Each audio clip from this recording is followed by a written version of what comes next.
it's Tara here from 40 Below Fruity, and I am with my amazing partner here, Ryan. And today we're gonna do cooked food versus raw food.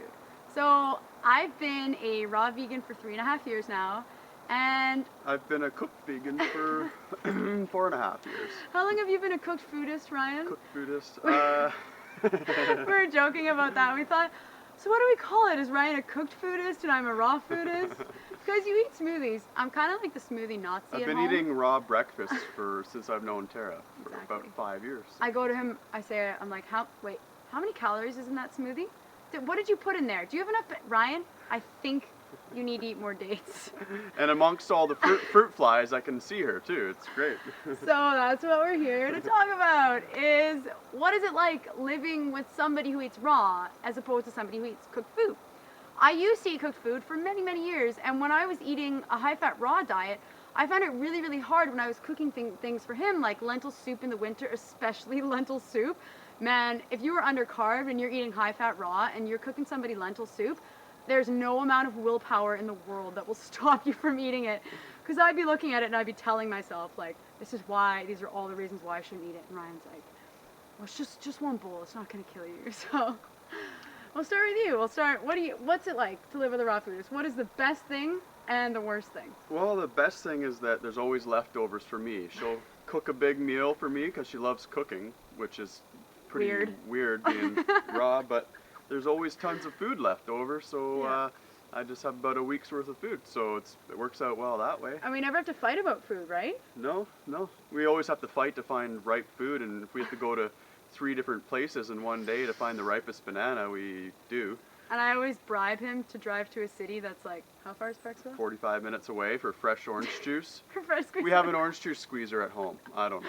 Yeah, but that takes work, folks. I just want to be able to go into a store and have somebody make something for me and pick it up. Immediate satisfaction is Yes, another thing. it's a rare thing on this diet, and I take advantage of it whenever I can. Yeah. So what's the worst thing? When she's undercarbed. She gets pretty grumpy. Yep, that's me right now, just for the record, because I didn't Just- bring an extra smoothie with me, because I'm not used to having to She's think doing of bringing that green smoothies. smoothie challenge. Oh God, I don't know why I'm doing. Cooking me chanterelle mushroom soups while she's just drinking green smoothies all day. So. I am not made for a green smoothie challenge. I just want you all to know that right now. But she's 40 below fruity, so she's made for cold weather. Am I? Nope. Nope. Actually, I do 40 Below Fruity because I kind of have no choice, and I want to help inspire you guys. Yeah. But I am a tropical being in every sense of the word. So, And I'm a high mountaintop type of person. I Yes. love the cold. I actually thrive in the cold, and she thrives on a rock baking like lizards. So it's difficult that way. I'm stripping layers off because I'm hot. Well, actually, it works out well because she'll just take all the layers and so on, and I and I'll can wear them warm because her I'm up always like freezing. and I'll warm her up like a furnace. So I guess it's not for you. bad. It's not too bad, Yeah. really. I think the word of the day here, folks, is compromise. And I think it's really important that if you're going to be living a relationship with somebody who lives a totally different lifestyle, I mean, we're not that far off No. because you're still vegan and I'm vegan and we care about the animals. But even if you're living with someone who's not vegan, you have to have compromise. You don't have compromise, it's not going to work. It never will. And when there's a swarm of fruit flies following me around in the summer, and I'm going, Ryan, just accept the fruit flies. Be one with Another the challenge fruit is flies. compost.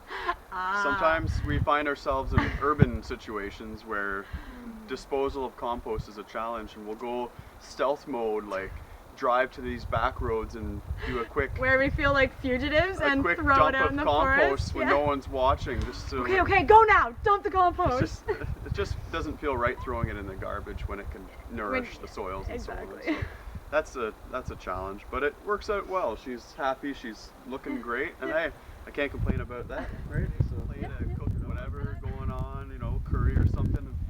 3 times during my meal, she'll be like, "Can I smell it?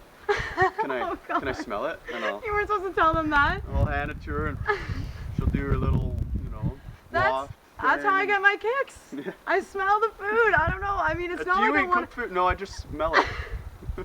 And I love the cook it. smell of it. It's a sensory organ, isn't it? I get like a nosegasm. I like smelling cooked food. I like it. It's weird, I know.